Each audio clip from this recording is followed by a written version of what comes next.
Für das Panel vergrößern wir die Runde sowohl im virtuellen als auch hier vor Ort und wechseln ins Englische. Denn wir haben internationale Gäste vor Ort. Jetzt zum Englischen. It became kind of a tradition to discuss the large-scale projects and pilots here at the eIDAS Summit. Within the large-scale pilots, use cases get tested, more than 11 in 4 pilots, and more than 350 private companies and public authorities from across 26 member states are involved. And we have all of these 4 pilots here in Berlin and online with us, so that's really great news. We will take a look back on what happened in the last years, what will happen within the next years, what takeaways can we learn, what lessons can we learn, and what are the next steps of the pilots, maybe what or how they cooperated, how synergies can be used. And now we show our round of experts we have here from the project. We start here in Berlin. To my right side is Nicklas Urban, Head of Department for Digital Identities at Accenture, responsible for the DACH region and member of the technical coordination team of potential and official representative of the Ministry of Digital and State Modernization. Welcome here in Berlin. Thank Here you. also to my right side, Oliver Lauer. He is Chief Digital Officer of the German Savings Banks Association and represents the NOBIT Consortium. If you already know, but also for a short explanation for the ones who are here for the first time, NOBIT is a set of Nordic and Baltic countries who, together with Italy and Germany, so not that northern countries, pilot the use of the EU Digital Identity Wallet for the authorization of payments for products and services by the wallet users. Happy to have you here, Oliver. Thank you for having us here, me here. Yeah. All of you. I already spoke to you. All of you. Okay, let's get into the virtual room for us here in Berlin. I welcome David Magård, coordinator of the large-scale project EU Digital Wallet Consortium. Happy to have you here, and we are happy to learn more about your pilot, or the pilot you're representing, within the next minutes. Last but not least, Jonas Zalinkevicius. He is live from Lithuania, I would expect, because he is representing Lithuania. No? I see not a happy face, then I'm sorry for that, you can correct me later. And he presents the DC4 EU pilot. So, you want to use the chance to correct me in the first place? Well, sure. I'm right now. I'm in Poland. Actually, we're having DC4 EU workshop here. Okay. We're giving a try for academic domain.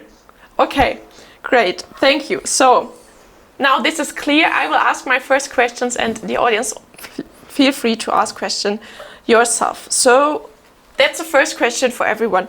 What concrete results do you have delivered and achieved in the last years? Maybe we start here with you, Nicklas? Yeah, of course. So if you have a look on the potential consortium, so first of all, it's a gathering of 19 member states who are part of the potential consortium. And all of these member states actually developed an own wallet during the course of the pilot. So some of them used the reference implementation to develop the wallet. Some of them started a national wallet project in order to develop the wallet. Actually, most of them actually also developed 2 wallets, an iOS and an Android version.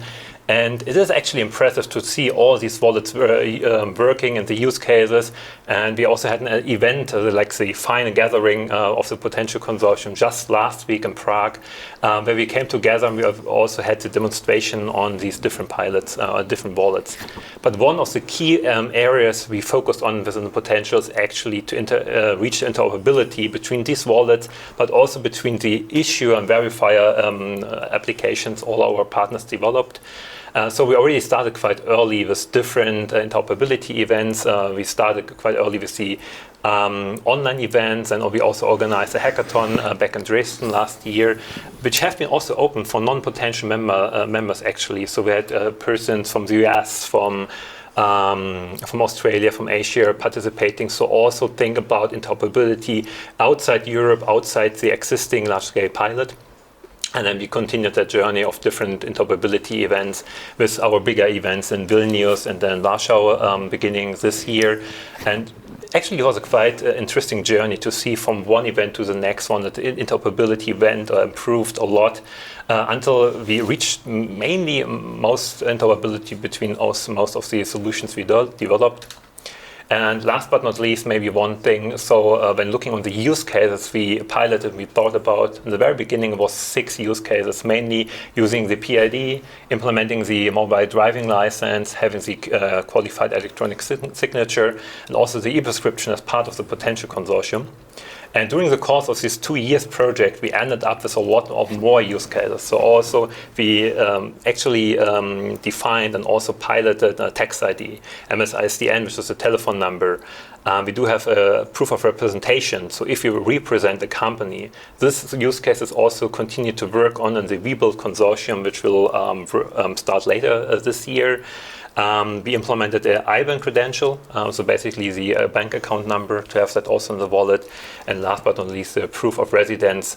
If you live abroad, that you also can prove your address where you stay. Okay, thank you for that short import on that topic. So, Oliver, what did you at Nobit achieve within the last years? Yeah, thank you very much for this question. So most people are thinking of the EUDI-Wallet for using for identity. Yeah, so what we did in Nobit, we really specialized and focused on payment, because our belief is a wallet that only supports identity and credential wouldn't be accepted or really successful from a customer perspective. So we looked into the payment area, and what we achieved, and I'm very proud of this achievement, is that we have created an architecture on top of the RF, on top of the eIDAS regulation that supports payment from 2 perspectives. The one perspective is a kind of, I would say, supportive SCA tool, where you initiate a payment and then you use your eID-Wallet for confirming, for authorizing the payment, like we know, for example, in Germany with the push-stun app or other apps. So this is a traditional use case, or for credit cards like 3DS. This is supported by our kernel architecture, and the second result is, and this is even more impressive, that we have created an architecture that fully supports a payment within the wallet, so that only the wallet is necessary to do a payment, like a comparable like Google Pay or Apple Pay. Why did we do this? This is not really required by the law. This is because this architecture supports the payment from the best user experience, best customer experience, and this is why we did both. So issuer related, so like 3DS applications, and really pay initiated. This is where you really only use the wallet, and in the end, the idea behind this combine payment and credential, like for example checking out, fast checking out, quick registering, or renting a car, booking a flight ticket, where you always need both identity and payment. That is our achievement. And one last sentence is, this architecture supports different payment schemes. So traditional card schemes, EWC, for example, is focusing more on cards, Visa, MasterCard, etc. Modern payment schemes like open banking based payment schemes, and for example new payment schemes like Vero ahead of us. So this is a technical architecture, a technical scheme that supports different business schemes. Okay, thank you. I will come back to that later, but first we do the warm-up question with the other ones as well. So maybe David again, or starting here, what did you achieve in your pilot within the last years? Would you please give up a short heads up? Yeah, sure, absolutely. Can you hear me right? Yes. Yes, good. So EWC is focusing on 3 different tracks. This is travel, organizational wallet, which is our called business wallet, and payments, as Oliver mentioned as well. And we've done different things in all these areas, such as checking into a hotel in Benidorm using the wallet, so that enables you to kind of go at a speed of the process. We also conducted the first real payment using a wallet that was done with the Bank Transylvania. A person from Romania went to Greece and bought a ferry ticket using the wallet, and then boarded the ferry in Greece. You can actually find this demo or the video of this on our LinkedIn today. So you can Then, of course, on the business wallet side, we have developed a lot of the specifications on how that would work. So how do you identify an organization using the wallets and the wallets for organizations? Okay, thank you very much. To be honest, it was a bit hard to understand you, but I think we got the main points. Maybe it gets better within the next 29 minutes we have. Maybe it was just for the moment. So, Jonas, going now to you. What did you achieve in your pilot? I hope you can hear me well. Yes. And my connection is great. Okay, fine. So we in the C4U actually we conducted two use case pilots. So one is related to social security, another one related to academic domain and professional qualifications. So I think one of our main achievements here is first of all sectorial rulebook that is intended for social security as well as academic domain that is rather complex to be frank. And also we developed a catalog of electronic attestation of attributes, such for instance, like higher education diploma supplement, secondary school diplomas. So all of the documents that are needed in academic domain, we have created these schemas, and we are thinking of adding something wrong? No, it's okay. Okay, so there are rumors of some sort. Okay, and also we created we call it complementary solutions to give it a try. So social security went with a classical PKI approach, meaning that it's basically a PABI-AA, whereas with academic domain that has a rather complex governance architecture, we went with a decentralized PKI approach. Elaborating EPSI for that approach. So EPSI provided us requirements towards governance, specific roles, information disclosure that is rather important, and also worth mentioning that for social security it's the most important to have an embedded disclosure rather than having it somewhere external. So the same goes to academic domain, where there is a huge demand to have to maintain the integrity in balance with the privacy. So basically, regardless if a user decides to opt out certain attributes from a credential, so not break the integrity of the overall credential. So there will be, at least we piloted a so-called an embedded policy, how the credentials should look like. So basically, if you opt out one thing, so it should automatically opt out the rest of the information that is integral to this opted out. So that's in short what we have achieved so far.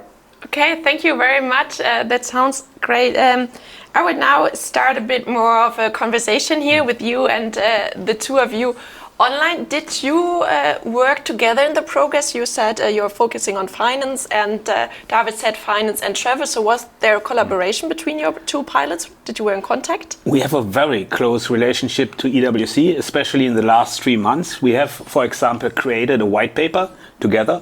We are collaborating together in supporting the Commission, because in the end we need one architecture to support payment, and it shouldn't be different from the one or the other LSP. And especially, as I already mentioned, it should support on the one hand side traditional cards schemes, but also new payment means like Vero or open banking. So it's very important, and I believe, especially with the colleagues from Visa and Google, etc., we found and identified an architecture, and this is why I'm so proud of the architecture, that really matches or suites to all requirements. And I saw the question here in the audience already, will the EUDI-Wallet also be the natural home for the digital euro in the future? I believe this is a very brilliant question. It's a question I would like to answer, or I would like to post as well. The truth is that can only be answered by the ECB. But my personal opinion is, in the end, if we are saying today there's one architecture that should support in an agnostic way payment in a wallet, then it should also support the digital euro. This is the one answer. And the second answer is, I believe in the combination from a product perspective of combining identity and payment. And so in the end, it doesn't make sense to have a digital euro wallet and the UID wallet, and then the customer has to deal with two wallets. The customer wants the most easiest access to services. And then from this perspective, I would say we have to combine both. And I had several talks and discussions with the EU Commission. I believe that there is an opportunity to combine the LSPs, the UID wallet with the digital euro, but maybe it's too early. I would like to see, for example, the ECB and all the colleagues be part of the LSPs in the future, for example, in Aptitude or in Wallet for Europe, in order to really to identify a way. Because in the end, the customer wants the most easiest and comfortable solution, and we have in the end to compete with already in the market, the Google Wallet, the Apple Wallet, the PayPal Wallet, and they are designed from the customer perspective. And so it doesn't have to be a technical solution, it has to be a solution for the customer. Yeah. So I just saw the question here, and I believe this is your opinion as well, huh? So the focus on potential was less about the payment, that's true, but also what we saw in our banking use case in the very beginning. We really just started using the wallet to open a bank account, and then it turned out, okay, it's about opening the bank account, but it's also potentially about having the IBAN credential in the wallet, basically to have some kind of proof that you're owning specific IBAN number, specific account, which is then used for further authorization, further processes. Then we are talking about the QES. Okay, so I can sign not just opening a bank account. I also can use the signature to sign any kind of further contracts with my bank. So basically, so in the end of the day, so the wallet should be some kind of one-stop shop for the citizen, but not only for the citizen, also for company owners, having one-stop shop to run everything which comes where you have to prove some identity, some further attributes, and that you have one place where you have all your documents together and start every identification flow from that very app, one-stop shop. Yeah. Okay, thank you. So really thinking of what will the customer need, how does it work in the practical life, and so the customer in the center.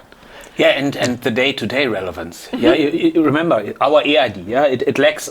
It's not a bad solution, but it lacks of. You mean the German one? Yeah, the German one, especially the German. I can only speak for the German one because it lacks of success because of the day-to-day relevance. Yeah, it hasn't been. There are not enough use cases, but it also has not been combined with other use cases. For example, logging into online banking, confirming transactions.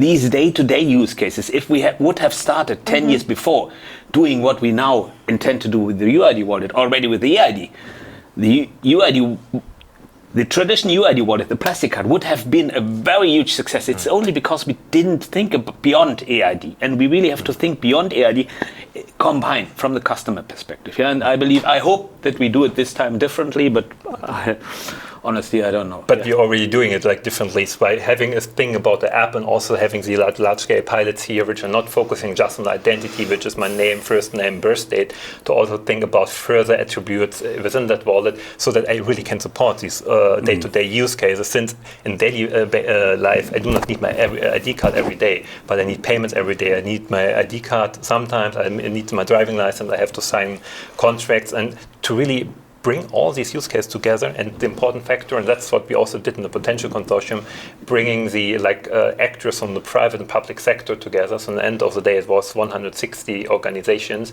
working together on the use cases to really get it relevant into the daily life of the citizen, of the business owners.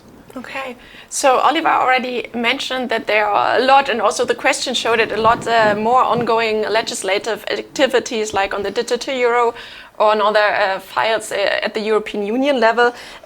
So David, I hope you can hear us. How do all these legislative activities that going besides eIDAS affect your pilot and your work you're doing? How do you cope with that? Let's first, do you hear me all right, or is it really bad, or? Comme ci, comme ça. We have to guess somehow. Yeah. I'm honestly not sure what to do about it. I think the connection here is fine, but you can't hear me really now. Yeah, it's not that smooth. It's interrupted. Yeah. It's interrupted. Every second it's interrupted. So it's very hard to understand you, yeah? So at least for my old ears, I don't know how you feel. But even the younger ears have problems here, so Yeah. Yeah, I mean, but I don't have I guess, a good connection. So maybe I can just withdraw a bit, and you can speak with the others. Sorry about that. No, it's okay. We try to get the most important points of what you're saying. So I think that will work then, if you're fine with that. I'm fine. For me, it's fine. I can hear you well, actually. So as far as the regulations go, I think it's important what Oliver also mentioned, that there are a lot of different regulations that we can go into, because the wallet, it's not only about identity, it's about other things. And one issue we have faced, we wanted to do use the wallet when it comes to traveling, but it's heavily regulated what you can use a digital travel credential for, and that's like an obstacle. And also when it comes to the business wallet, every country, we're not the fully integrated union, so every country have a different angle really on what an association is, and that is also problematic for us. But I think the wallet is a very good way to ensure that we come closer in the union, because we will need to harmonize horizontally within the union, and the wallet is a good way to kind of do that on an infrastructure level where the regulation can kind of follow. Okay. I heard you. So I also took notes, so I will come back to that later, but I will get Jonas into the conversation as well. Jonas, last year your colleague Mr. Arinho been here at the eIDAS Summit, and he said or mentioned that there might be some delays in the start of piloting. How does the timeline looks today? Well, indeed, Louis was correct here. So basically, late appearance or late disclosure of ARF, that's one. Secondly, implementing acts delayed. So it indeed impacted our project. Nevertheless, at least from my perspective, so it's just an excuses. I mean, a bunch of excuses, and indeed it impacts some of the work packages which are dependent actually directly. I mean, we need to create e-wallets, we need to have an implementation for piloting activities. So yes, for sure, we were hugely delayed. Apart from that, academic domain, it's already well aligned, and from legal perspective, it's a very, very complex domain. Why? Because there is no central authority, first of all. So every member state has its own approach and implementation. Indeed, there are networks, I mean academic networks, but these are not raised up until legislative level, I should say so. So these were the main challenges. So basically, we are working on that part, how to solve the complex governance structures, as well as how to solve, for instance, in social security. So they were thinking that, for instance, European healthcare card or PDA1 document, it's not something that should be shared with anyone, regardless of the consent of a user. So privacy by design approach here should be implemented. So it is something that we were working on that part, and as well as working on the implementation. So indeed, we faced a delay. I don't think it is, we are succeeding. We asked for an extension. So slowly but surely we are completing and finalizing our pilot. And soon we are looking towards the report stage and developing key reports. Okay, thank you. So you already said it, there are different member states having a different path. Also, David said it, there are different angles of member states, how they work or on how they look on different topics. And that's a question for you or for your project. You have a lot of member states within, and there are a lot of different state of digital modernization, digital public administration. How do you cope with that there are so many different levels of digitization within the member states? To be 100% honest, it is not just about the digitization. That was one of our first key learnings, actually, thinking about identity. So for us, like, the identity is first name, last name, birth date. But if you dive deeper into the topic of identity, that was one of the first challenges. Some member states came up, they of course have a unique identifier. As a unique identifier, it's basically used in every sector. Then Germany, we do have unique identifiers, but sector-specific identifiers. Then other member states, they do not have a unique identifier at all, which is like part of their daily business, daily identity. For example, with the Greek colleagues, we talked about the name of the father. So the name of the father is for the Greek colleagues standard part of their set of identities. It's even part of the ID card. So basically, we're not even talking about the wallet and about how to implement the eIDAS. First of all, we try to find some agreement on what should be part of the PIT. Because we had an agreement that first name, last name, birthday is definitely not sufficient for none of the use cases. So basically, you're starting to harmonize like identity, you harmonize laws, but then also member state-specific requirements. What the information do you need to open a bank account? Even that is not 100% standardized across Europe, and that all topics which came up when thinking about the wallet, when thinking about having cross-border use cases, even if these like topics are not directly linked to the wallet itself.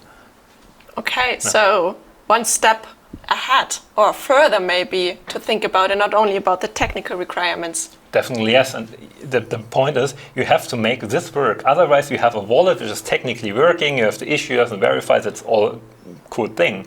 But if you cannot feed the data in there, if you do not have it harmonized across Europe somehow, the wallet will not work on the European level. And that's actually a thing we also have to solve, and it was one of our first key learnings we had in the stock taking phase in the very beginning.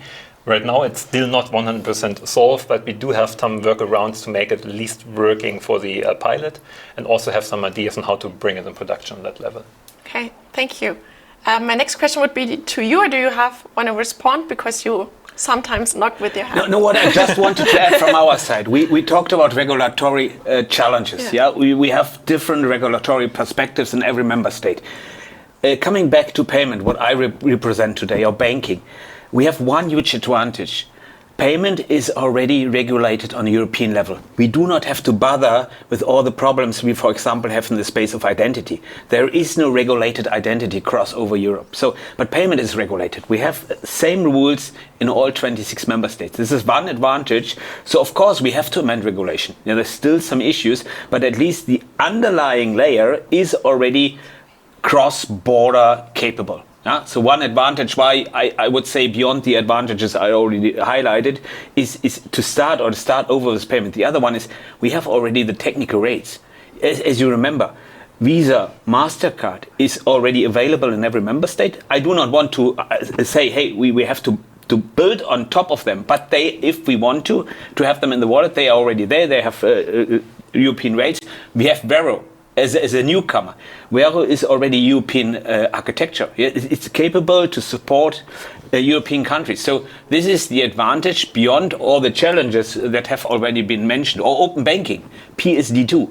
Open banking is regulated already across over Europe. We just have to integrate it into the wallet. But at least from a payment and banking perspective, we have a huge advantage over traditional credentials like ID cards, driver license, all the other. Yeah, so payment is in from this perspective ahead of all the others. But at least what we have identified, I believe we can technically solve it. Yeah, this has been proven in the last 3 years, 2 to 3 years. But we still see some regulatory challenges. We have to synchronize eIDAS as a horizontal legislation with vertical regulations. You see, horizontal and vertical is, for example, PSD2, and now coming PSR and PSD3. They are not compatible. So we really have to move and to convince the regulator, hey, please amend these. Yeah, or for example, the digital euro ahead of us. Yeah, it's not in the trialogue yet. There is no final offer from the Commission. But at least if this comes, yeah, and there are some, we have to synchronize those vertical and horizontal regulation. I would say payment has the advantage, as already highlighted. But in the end, this is technically, I believe we can do it. We need one standard. This is still a challenge. But if we really fail, we won't fail because of technology. Yeah, we will fail because we do not find the common, I would say, regulatory perspective in order to support those compatibility between the member states. Okay, so let's hope for the best that this is why we are here. We are speaking all the time to the Commission, to the German government, Netherlands governments, to the Payment Association, etc., etc. This is really to make them understand that it's not a technical challenge we have to. Of course, we also have to solve technical challenges, but we need the support from the regulator, from the policy advisors, from all the people in the policies. And for these events like these are very helpful because we can tell them what we have, why we need them, why we need their help. Yeah, so you called for the support of the policymakers, but what about the support of, for example, banks? Are they supporting you? Are they really looking forward to use the solutions in the future? Difficult question. I would say it depends on the use case. Of course, I represent the savings banks in Germany. I would say a large corporation of banks, so market share of around 50%, 40 to 50%. We would like to see this EUDI-Wallet as a kind of European accelerator for businesses, for innovations. And so we are very supportive, although we also see the risks and challenges.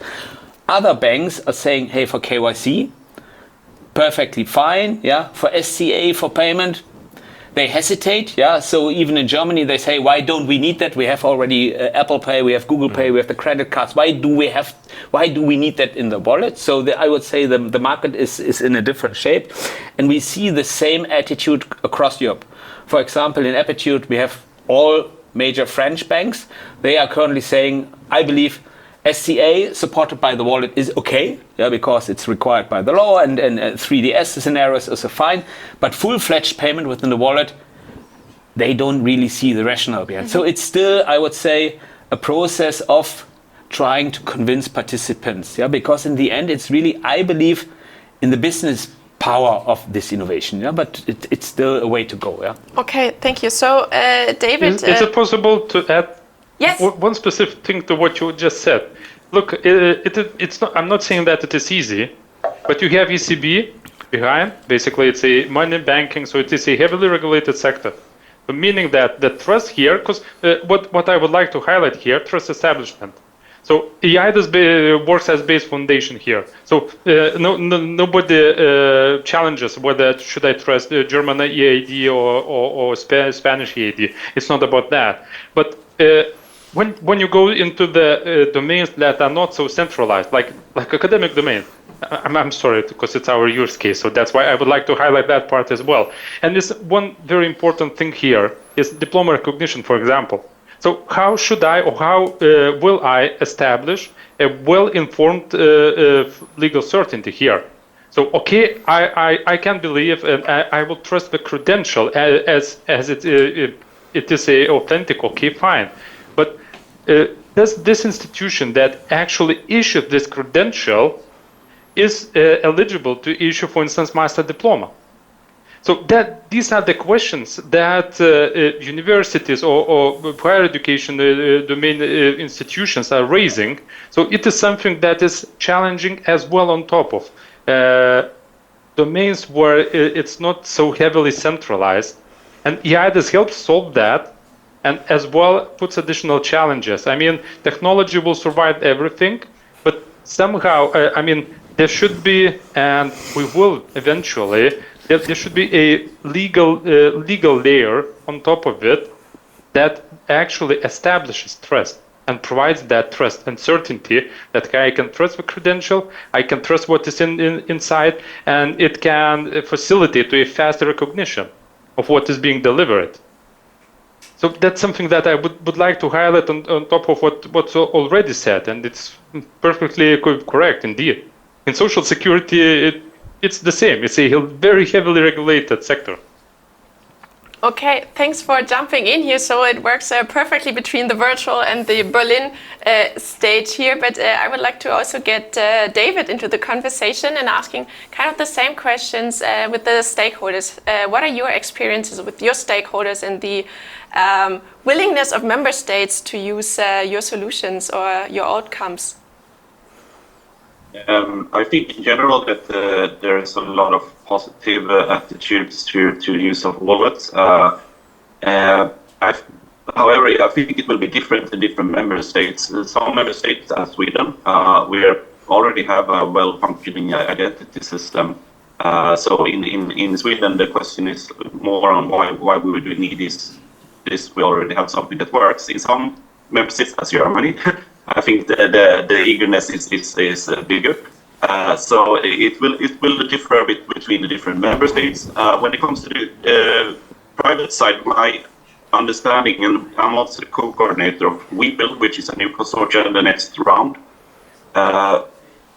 Very, very big interest from the private side to be part of this ecosystem. I would say we have all the big companies really involved, and I think many see the opportunities here in kind of combining, as Oliver also mentioned, payments with identity, but also streamlining processes. And one thing that is not mentioned so much is that what will happen with the wallet and attestation is that we can standardize data, meaning that it will make it much easier to exchange data and automate processes, which will reduce friction and make experience much smoother for the user. Okay, thank you. So the time said we only have a bit more than 3 minutes, so last chance for the people watching from home or from the office. Please feel free to ask questions. I have some more, and the next one is to Oliver. You already mentioned the next pilot or large-scale pilot, aptitude. How is sorry, I mispronounced it, right? No. Okay. Your eyes were like, ooh. It's just to let you know, it's really warm here in the studio. So you see there's but it's not only me, it's warm to you. It's warm here for I everyone. believe aptitude is the right pronunciation. Okay, so yeah. Great. So how do you ensure that all the knowledge you gained within the last years is going over for the next project phase, for example, for the people of aptitude? Is there a conversation already going on, knowledge sharing, or how do you phase your project out and the new one in? I would say what we already did, we synchronized our solution with EWC. So we have now a common base. There are not two solutions, but I would say we have one solution. And what EWC and Nobit confirmed to is we take this as a foundation for Aptitude. Aptitude then builds on top what we have already created. We do not start from scratch. For example, one result is also that the SCA, it's a very technical term, the strong customer authentication, has already been reflected now in the RF. Yeah, it will be integrated in OpenID for verified presentation. So what our technical results are now already reflected in the legislation, in the RF, and also in standards like OpenID for verified presentations. So this is already a good outcome. What's now very important, that Aptitude is used for what I already mentioned, to extend the RF in terms of payment, to extend, for example, probably implementing acts, or in order to reflect what we need from a payment perspective. This is the second part, and the third part is really to convince the policymakers to synchronize on between eIDAS and PSR, or maybe even German laws. I have already a list of how we have to change the laws, it's plural, in order to support it. But as we are already very concrete, we know exactly what we need from the law perspective in order to make it work. I'm very optimistic that we could do it. Yeah? In the end, it's still a very complex project, but I see only 1.5 minutes left, so I leave it to the others to extend. Maybe just quick additions especially on the Aptitude consortium. So there are quite a few partners from the potential consortium who will also be part of the Aptitude consortium. Does it succeed potential, or is it a different? It is like so there are partners from potential who will continue in Aptitude. Some others will continue in WeBuild. So basically, it's like splitting up. But the important thing is that the current French colleagues who are currently also co-running with us the potential consortium, they will also run the Aptitude consortium. So they will make sure that knowledge documents are also transferred to that consortium, so that this is not lost. And also quite an important thing is the playground and the toll gate, basically a testing test bed for wallets, issue and verify, WeBuild and potential can also be continued to be used in the Aptitude consortium. Okay, thank you. And maybe one sentence. And you are invited to participate. Yeah, if you want to change how Europe is working in the future, participate either in Wallet for Europe or in Aptitude. 2 LSBs are planned for the next 2 years. I would say, yeah, call us, ask us. I would say the more you participate, or the more you are in the tent, the more you can influence. Yeah? Great. Nothing left for me to say, but also some more words for Jonas and David. You're, of course, free to add to the aptitude discussion or a round of questions we had, or you have one wish you can formulate with regard to the large-scale pilots. What would it be? Your one wish. Jonas, maybe you want to start? Oh, okay, just one wish. I would like to have just one. More time? Regulatory, more time, indeed. Okay. More time. Okay, more time. That's a good one, indeed. Great. More time from Jonas, but also from you too. You wished for it, I heard it. Actually, I guess more clarity and to have some kind of planning again. So do not change timelines that often, and to bring in more clarity and especially transparency on the processes. Okay. To provide the LSPs with clarity and transparency. Okay, time, clarity. Just quick one. Alignment between what we have in ARF and implementing acts. Sometimes these are misaligned. Okay, we have time, clarity, alignment. David, what would you want to add? More participation from more actors. I think that's giving. Everyone needs to build this ecosystem. It's important that everyone kind of joins in. So I just recognize what Oliver said. In WeBuild and Attitude, we will have a lot of actors, but I think more can really engage in the ecosystem. Okay, so time, alignment, participation, and clarity. And transparency. But I mentioned time, but what I really can emphasize is we need to deploy first versions. Yeah, we really have to go production. I'm always saying we have to go production in order really to really collect experience from production perspective. And even if these are pilots or reduced pilots, but I believe we shouldn't see the LSPs as just research projects. We need to be more connected to the private sectors, yeah, and all the companies, and we need to deploy. Yeah, especially in Germany, we have always the problem. We are looking for the best solution and looking, and like we did for the EID, like we did for the smart EID, and so now it's really time to deploy something. And even if it's a reduced scope, but this would be my wish. Yeah. Okay, so let's do it. Thank you very much, Oliver, Nicklas, Jonas, and David. Also, virtual applause for everyone. Thanks for being here.